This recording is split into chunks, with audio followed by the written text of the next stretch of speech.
سفیان بن آئینہ نے بیان کیا یحییٰ بن سعید انصاری سے، ان سے عمرہ نے اور ان سے عائشہ رضی اللہ عنہا نے بیان کیا کہ بریرہ رضی اللہ عنہا اپنی مکاتبت کے سلسلے میں ان سے مدد مانگنے آئیں تو انہوں نے کہا کہ اگر تم چاہو تمہارے مالکوں کو پوری قیمت دے دوں اور تمہاری ولا میرے ساتھ قائم ہوگی۔ پھر جب رسول اللہ صلی اللہ علیہ وسلم تشریف لائے تو آپ سے میں نے اس کا ذکر کیا۔ آپ نے فرمایا انہیں تو خرید لے اور آزاد کر دے، ولا تو بہرحال اسی کے ساتھ قائم ہوگی جو آزاد کر دے۔ پھر رسول اللہ صلی اللہ علیہ وسلم منبر پر تشریف لائے اور فرمایا ان لوگوں کو کیا ہو گیا ہے جو ایسی شرطیں لگاتے ہیں جن کا کوئی پتہ کتاب اللہ میں نہیں ہے۔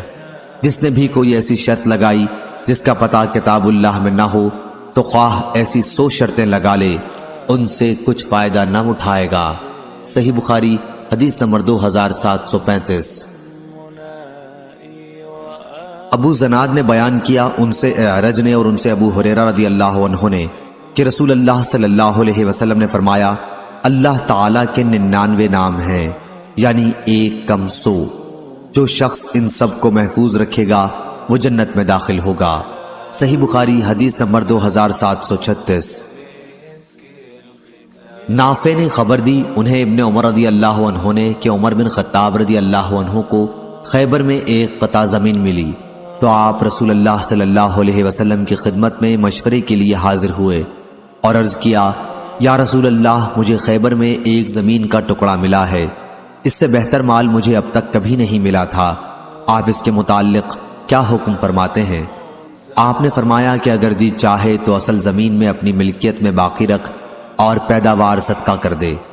ابن عمر رضی اللہ عنہ نے بیان کیا کہ پھر عمر رضی اللہ عنہ نے اس کو اس شرط کے ساتھ صدقہ کر دیا کہ نہ اسے بیچا جائے گا، نہ اس کا ہبہ کیا جائے گا اور نہ اس میں وراثت چلے گی۔ اسے آپ نے محتاجوں کے لیے، رشتہ داروں کے لیے اور غلام آزاد کرانے کے لیے، اللہ کے دین کی تبلیغ اور اشاعت کے لیے اور مہمانوں کے لیے صدقہ وقف کر دیا، اور یہ کہ اس کا متولی اگر دستور کے مطابق اس میں سے اپنی ضرورت کے مطابق وصول کر لے یا کسی محتاج کو دے دے تو اس پر کوئی الزام نہیں۔ ابن عون نے بیان کیا کہ جب میں نے اس حدیث کا ذکر ابن سیرین سے کیا تو انہوں نے فرمایا کہ متولی اس میں سے مال جمع کرنے کا ارادہ نہ رکھتا ہو۔ صحیح بخاری حدیث نمبر 2737۔ امام مالک نے خبر دی نافع سے وہ عبداللہ بن عمر رضی اللہ عنہ سے کہ رسول اللہ صلی اللہ علیہ وسلم نے فرمایا کسی مسلمان کے لیے جن کے پاس وصیت کے قابل کوئی بھی مال ہو درست نہیں کہ 2 رات بھی وصیت کو لکھ کر اپنے پاس محفوظ رکھے بغیر گزارے۔ امام مالک کے ساتھ اس روایت کی مطابقت محمد بن مسلم نے عمر بن دینار سے کی ہے، انہوں نے ابن عمر رضی اللہ عنہ سے اور انہوں نے نبی کریم صلی اللہ علیہ وسلم سے روایت کی ہے۔ صحیح بخاری حدیث نمبر 2738۔ اسحاق نے عمر بن عبداللہ سے بیان کیا اور ان سے رسول اللہ صلی اللہ علیہ وسلم کے نسبتی بھائی عمر بن حارث رضی اللہ عنہ نے جو جویریہ بنت حارث رضی اللہ عنہا ام المومنین کے بھائی ہیں بیان کیا کہ رسول اللہ صلی اللہ علیہ وسلم نے اپنی وفات کے بعد سوائے اپنے سفید خچر، اپنے ہتھیار اور اپنی زمین کے جسے آپ صلی اللہ علیہ وسلم وقف کر گئے تھے نہ کوئی درہم چھوڑا تھا، نہ دینار، نہ غلام، نہ باندی اور نہ کوئی چیز۔ صحیح بخاری حدیث نمبر 2739۔ طلحہ بن مصرف نے بیان کیا انہوں نے بیان کیا کہ میں نے عبداللہ بن ابی اوفر رضی اللہ عنہ سے سوال کیا کہ رسول اللہ صلی اللہ علیہ وسلم نے کوئی وصیت کی تھی؟ انہوں نے کہا کہ نہیں۔ اس پر میں نے پوچھا کہ پھر وصیت کس طرح لوگوں پر فرض ہوئی؟ یا راوی نے اس طرح بیان کیا کہ لوگوں کو وصیت کا حکم کیوں کر دیا گیا؟ انہوں نے کہا کہ آن حضرت صلی اللہ علیہ وسلم نے لوگوں کو کتاب اللہ پر عمل کرنے کی وصیت کی تھی اور کتاب اللہ میں وصیت کرنے کے لیے حکم موجود ہے۔ صحیح بخاری حدیث نمبر 2740۔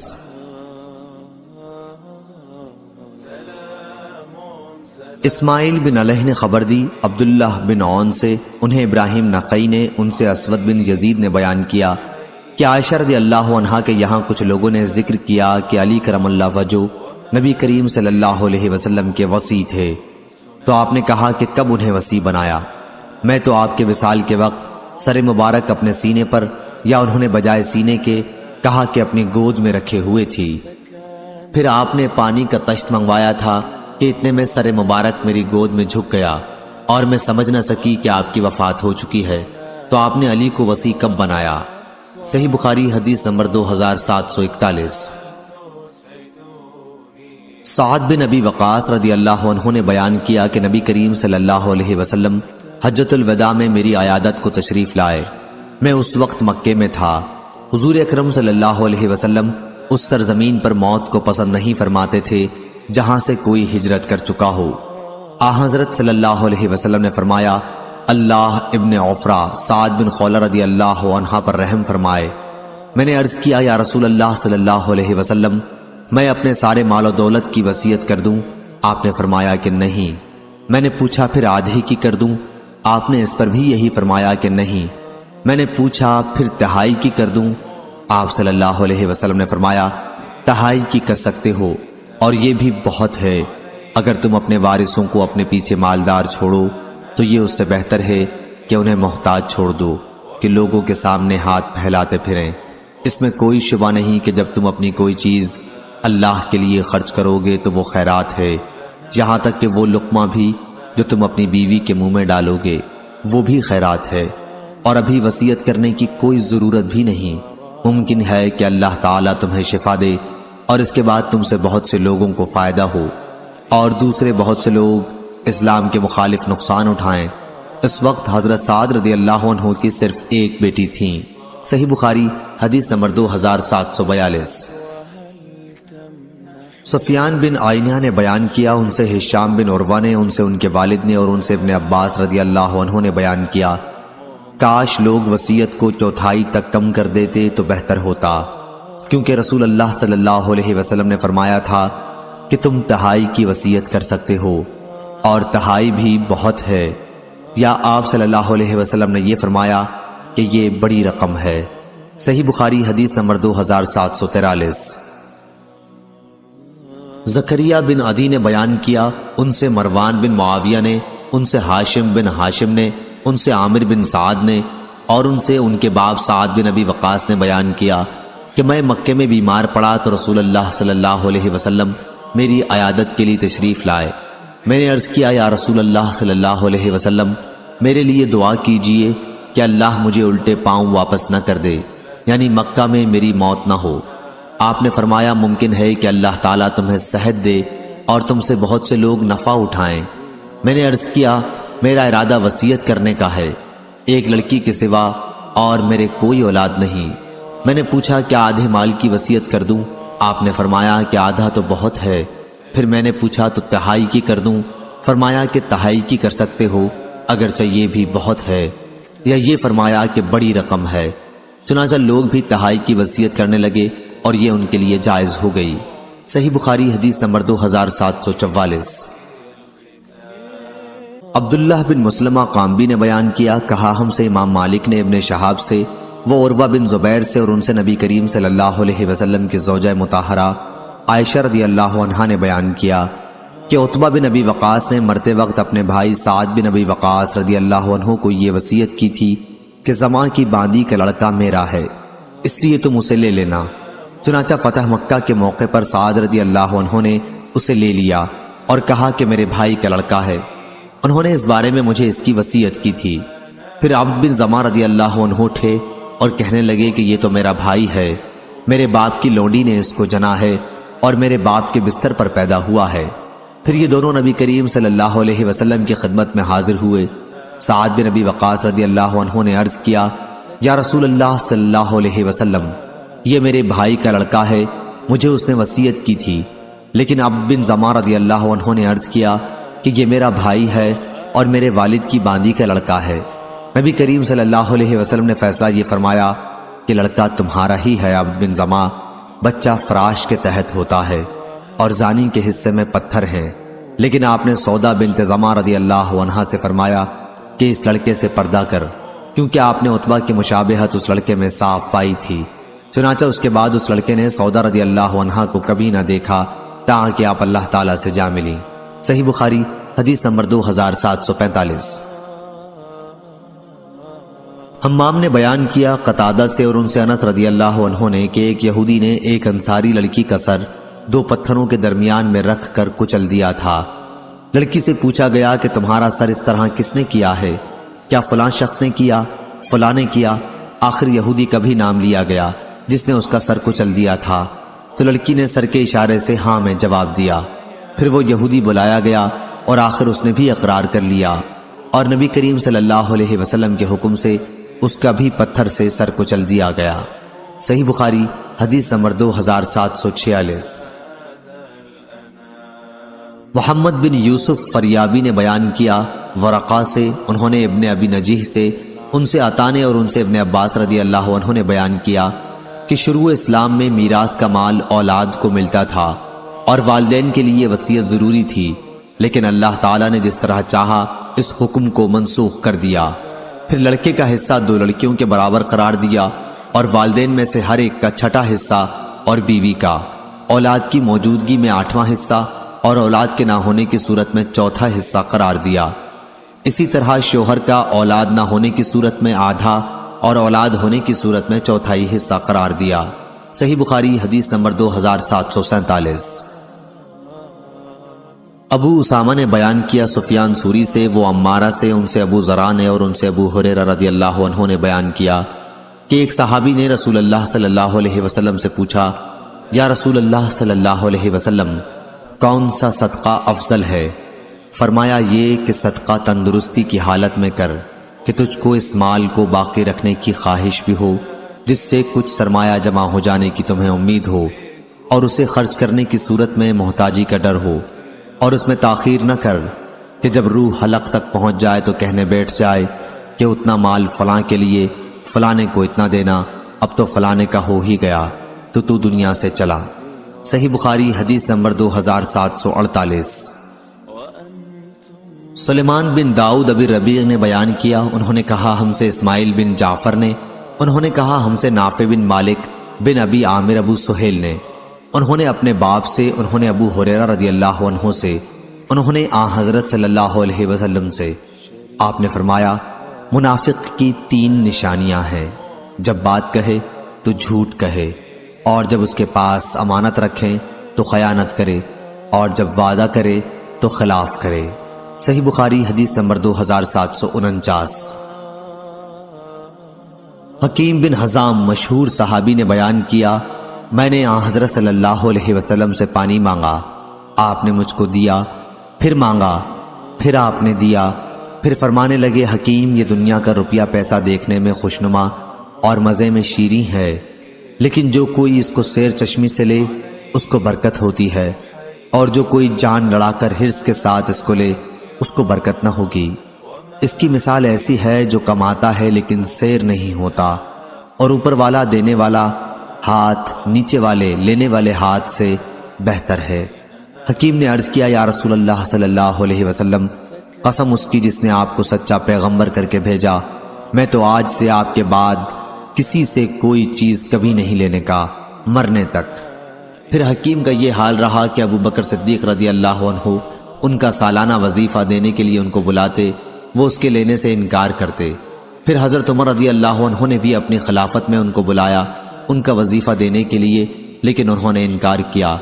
حضرت عمر کہنے لگے مسلمانوں تم گواہ رہنا، حکیم کو اس کا حق جو لوٹ کے مال میں اللہ نے رکھا ہے دیتا ہوں، وہ نہیں لیتا۔ غرض حکیم نے حضرت صلی اللہ علیہ وسلم کے بعد پھر کسی شخص سے کوئی چیز قبول نہیں کی، اپنا وظیفہ بھی بیت المال میں سے نہ لیا، یہاں تک کہ ان کی وفات ہو گئی، اللہ ان پر رحم کرے۔ صحیح بخاری حدیث نمبر 2750۔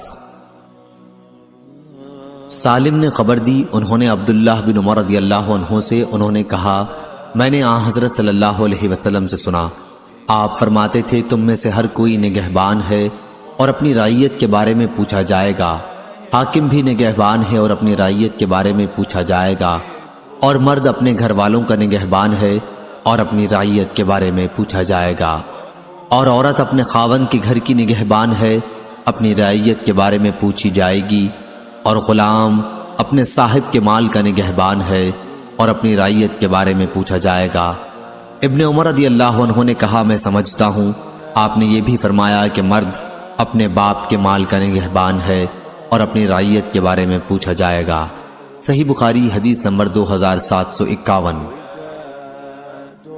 امام مالک نے خبر دی، انہوں نے اسحاق بن عبداللہ بن ابی طلحہ سے، انہوں نے انس رضی اللہ عنہ سے سنا، انہوں نے کہا حضرت صلی اللہ علیہ وسلم نے ابو طلحہ سے فرمایا جب انہوں نے اپنا باغ بیرحا اللہ کی راہ میں دینا چاہا، میں مناسب سمجھتا ہوں تو یہ باغ اپنے عزیزوں کو دے دے۔ ابو طلحہ نے کہا بہت خوب، ایسا ہی کروں گا۔ پھر ابو طلحہ نے وہ باغ اپنے عزیزوں اور چچا کے بیٹوں میں تقسیم کر دیا۔ اور ابن عباس رضی اللہ عنہ نے کہا جب سورہ شعراء کی یہ آیت اتری اور اپنے قریب کے ناتے والوں کو خدا کے عذاب سے ڈرا تو حضرت صلی اللہ علیہ وسلم قریش کے خاندانوں بنی فہر بن عدی کو پکارنے لگے، ان کو ڈرایا۔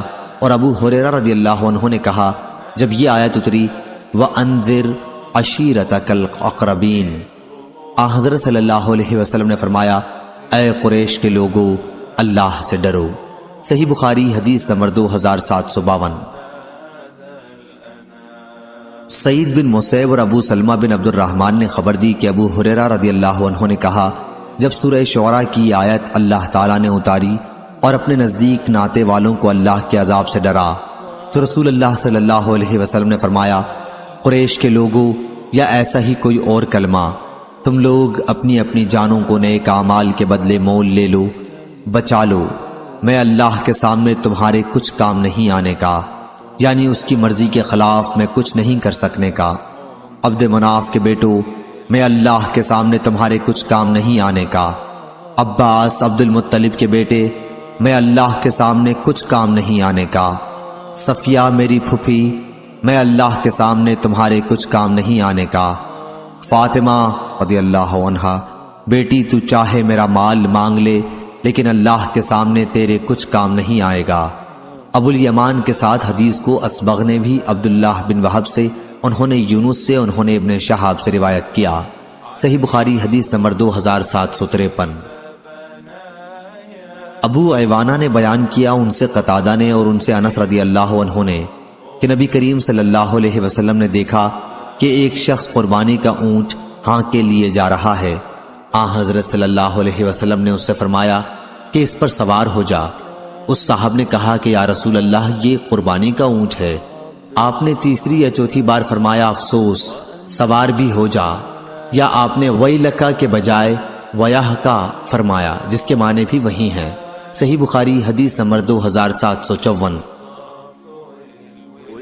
امام مالک نے بیان کیا، ان سے ابو زناد نے، ان سے اعرج نے اور ان سے ابو ہریرہ رضی اللہ عنہ نے کہ رسول اللہ صلی اللہ علیہ وسلم نے دیکھا کہ ایک صاحب قربانی کا اونٹ ہانکے لیے جا رہے ہیں۔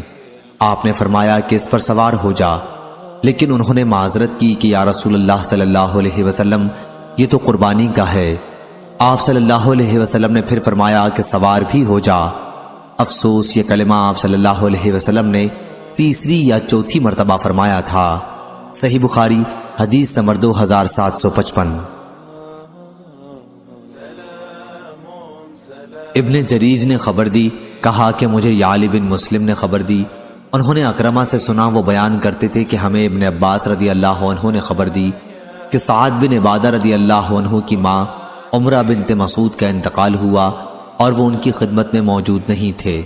انہوں نے آ کر رسول اللہ صلی اللہ علیہ وسلم سے پوچھا یا رسول اللہ صلی اللہ علیہ وسلم، میری والدہ کا جب انتقال ہوا تو میں ان کی خدمت میں حاضر نہیں تھا، کیا اگر میں کوئی چیز صدقہ کروں تو اس سے انہیں فائدہ پہنچ سکتا ہے؟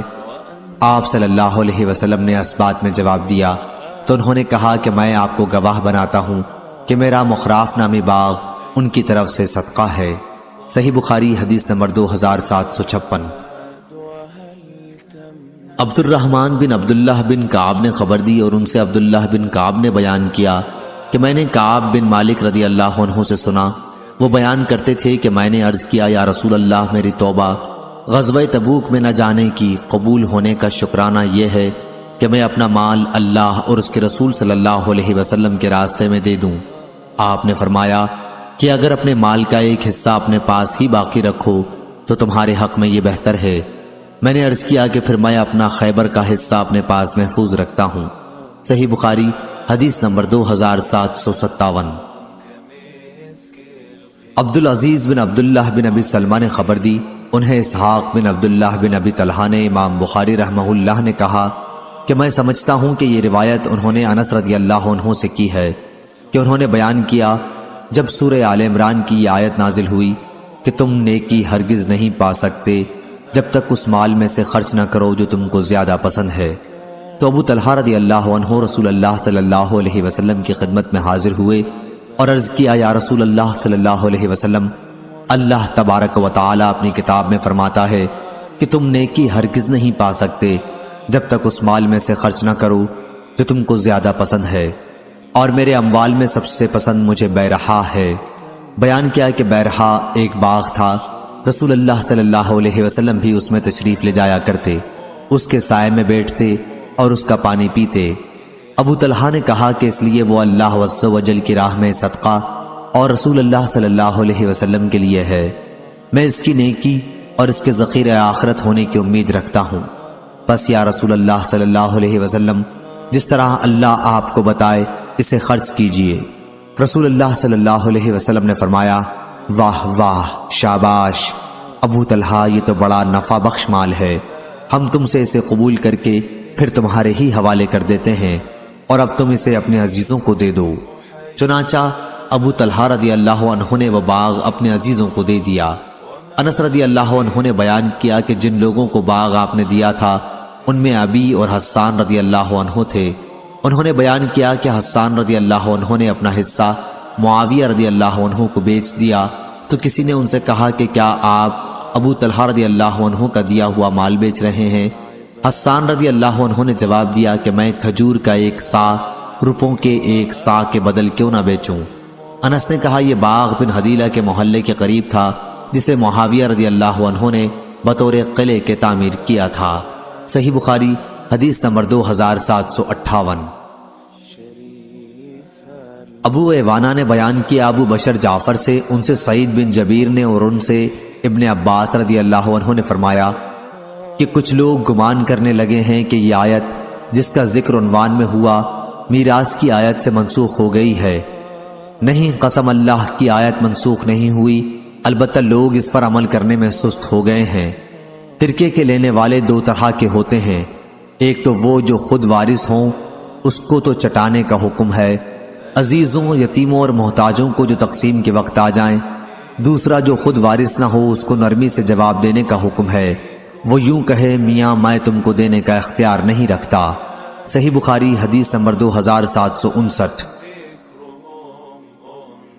امام مالک نے بیان کیا ان سے ہشام نے، ان سے ان کے باپ نے اور ان سے عائشہ رضی اللہ عنہا نے کہا کہ ایک صحابی سعد بن عبادہ نے رسول اللہ صلی اللہ علیہ وسلم سے کہا کہ میری والدہ کی موت اچانک واقع ہو گئی، میرا خیال ہے کہ اگر انہیں گفتگو کا موقع ملتا تو وہ صدقہ کرتی، تو کیا میں ان کی طرف سے خیرات کر سکتا ہوں؟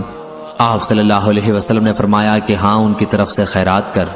صحیح بخاری حدیث نمبر 2760۔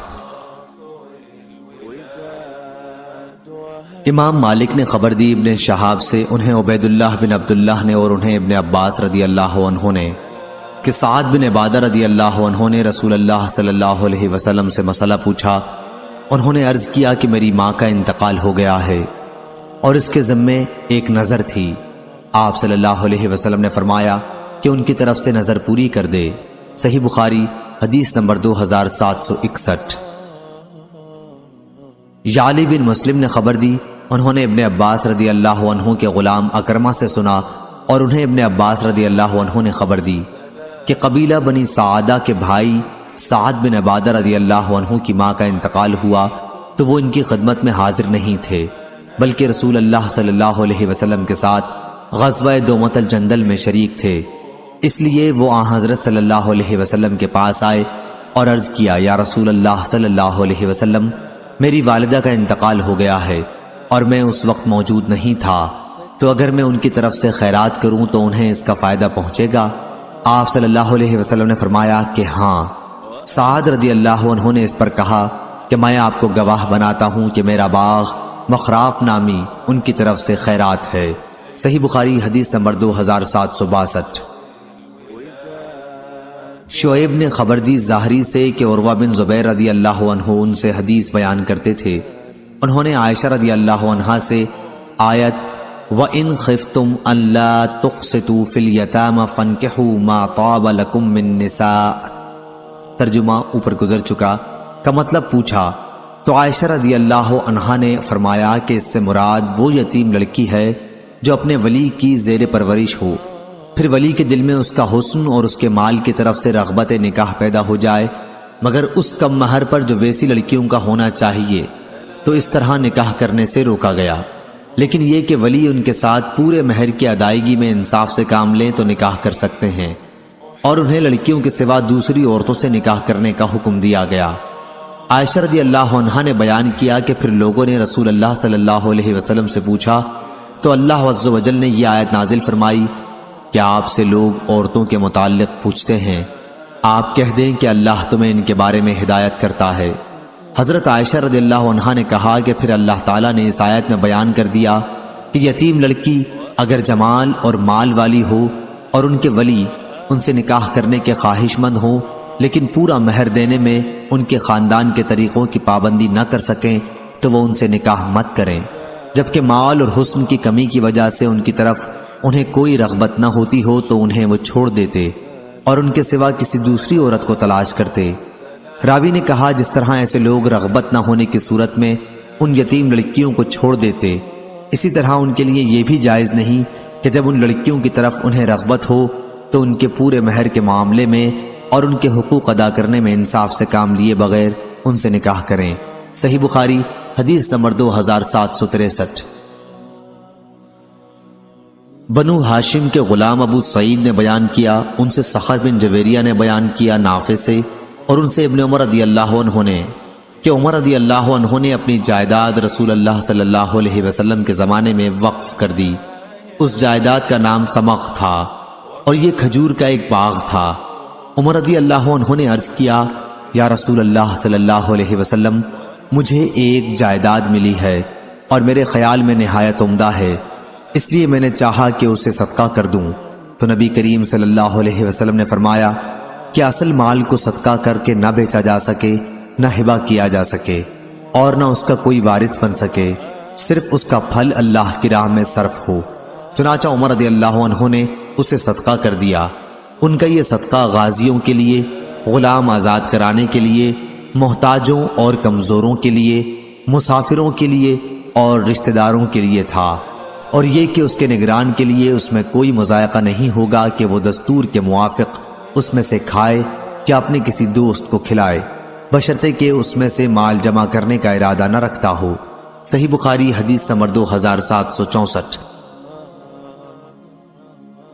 ابو اسامہ نے بیان کیا ہشام سے ان کے والد نے اور ان سے عائشہ رضی اللہ عنہا نے قرآن مجید کی آیت، اور جو شخص مالدار ہو وہ اپنے کو یتیم کے مال سے بالکل روکے رکھے، البتہ جو شخص نادار ہو تو وہ دستور کے مطابق کھا سکتا ہے، کے بارے میں فرمایا کہ یتیموں کے ولیوں کے بارے میں نازل ہوئی کہ یتیم کے مال میں سے اگر ولی نادار ہو تو دستور کے مطابق اس کے مال میں سے لے سکتا ہے۔ صحیح بخاری حدیث نمبر 2765۔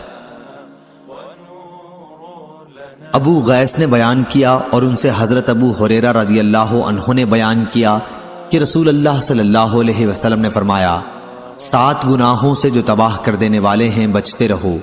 صحابہ نے پوچھا، یا رسول اللہ وہ کون سے گناہ ہیں؟ آپ نے فرمایا کہ اللہ کے ساتھ کسی کو شریک ٹھہرانا، جادو کرنا، کسی کی ناحق جان لینا کہ جسے اللہ تعالیٰ نے حرام قرار دیا ہے، سود کھانا، یتیم کا مال کھانا، لڑائی میں سے بھاگ جانا، پاک دامن بھولی بھالی ایمان والی عورتوں پر تہمت لگانا۔ صحیح بخاری حدیث نمبر 2766۔ حماد بن اسامہ نے بیان کیا، ان سے ایوب نے، ان سے نافع نے بیان کیا کہ ابن عمر رضی اللہ عنہ کو کوئی وصی بناتا تو وہ کبھی انکار نہ کرتے۔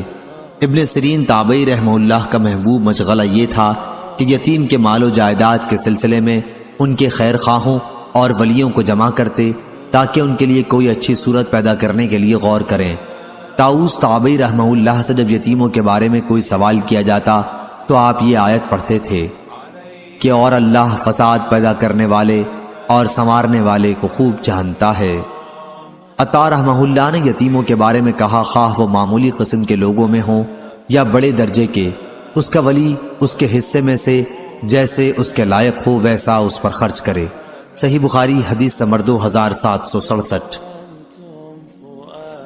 عبدالعزیز بن صہیب نے بیان کیا، ان سے انس رضی اللہ عنہ نے بیان کیا کہ رسول اللہ صلی اللہ علیہ وسلم مدینہ تشریف لائے تو آپ کے ساتھ کوئی خادم نہیں تھا، اس لیے ابو طلحہ جو میرے سوتیلے باپ تھے میرا ہاتھ پکڑ کر حضرت صلی اللہ علیہ وسلم کی خدمت میں لے گئے اور عرض کی، یا رسول اللہ، انس سمجھدار بچہ ہے، یہ آپ کی خدمت کیا کرے گا۔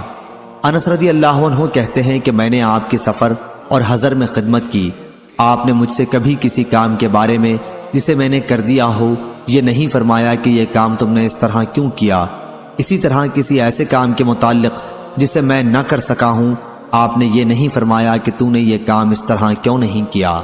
صحیح بخاری حدیث نمبر 2768۔ عبداللہ بن مسلمہ نے بیان کیا، کہا ہم سے امام مالک نے، ان سے اسحاق بن عبداللہ بن ابی طلحہ نے، انہوں نے انس بن مالک رضی اللہ عنہ سے سنا، آپ رضی اللہ عنہ بیان کرتے تھے کہ ابو طلحہ رضی اللہ عنہ کھجور کے باغات کے اعتبار سے مدینے کے انصار میں سب سے بڑے مالدار تھے، اور انہیں اپنے تمام مالوں میں مسجد نبوی کے سامنے بیرہا کا باغ سب سے زیادہ پسند تھا۔ خود نبی کریم صلی اللہ علیہ وسلم بھی اس باغ میں تشریف لے جاتے اور اس کا میٹھا پانی پیتے تھے۔ انس رضی اللہ عنہ نے بیان کیا کہ پھر جب یہ آیت نازل ہوئی، نیکی تم ہرگز نہیں حاصل کرو گے جب تک اپنے اس مال سے نہ خرچ کرو جو تمہیں پسند ہو، تو ابو طلحہ رضی اللہ عنہ اٹھے اور آ کر رسول اللہ صلی اللہ علیہ وسلم سے عرض کیا کہ یا رسول اللہ صلی اللہ علیہ وسلم، اللہ تعالیٰ فرماتا ہے کہ تم نیکی ہرگز نہیں حاصل کر سکو گے جب تک اپنے ان مالوں میں سے خرچ نہ کرو جو تمہیں زیادہ پسند ہو، اور میرے اموال میں مجھے سب سے زیادہ پسند بیرہا ہے، اور یہ اللہ کے راستے میں صدقہ ہے، میں اللہ کی بارگاہ سے اس کی نیکی اور ذخیرہ آخرت ہونے کی امید رکھتا ہوں، آپ کو جہاں اللہ تعالیٰ بتائے اسے خرچ کریں۔ حضرت صلی اللہ علیہ وسلم نے فرمایا، شاباش، یہ تو بڑا فائدہ بخش مال ہے، یا آپ نے بجائے رابح کے رائح کہا۔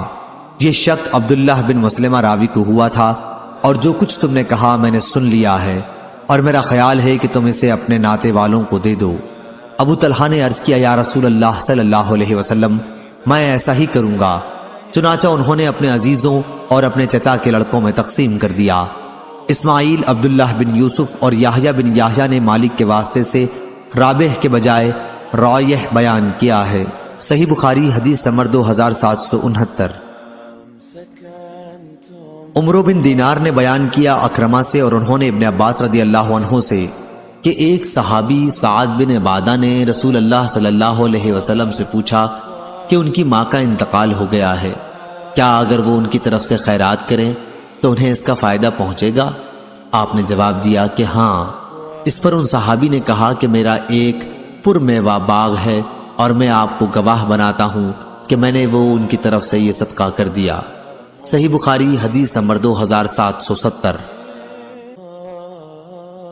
عبد الوارث نے بیان کیا، ان سے ابو طیاح یزید بن حمید نے، اور ان سے انس رضی اللہ عنہ نے، انہوں نے کہا حضرت صلی اللہ علیہ وسلم نے مدینے میں مسجد بنانے کا حکم دیا، اور بنی نجار سے فرمایا تم اپنے اس باغ کا مجھ سے مول کر لو۔ انہوں نے کہا ہرگز نہیں، خدا کی قسم ہم تو اللہ ہی سے اس کا مول لیں گے۔ صحیح بخاری حدیث نمبر 2771۔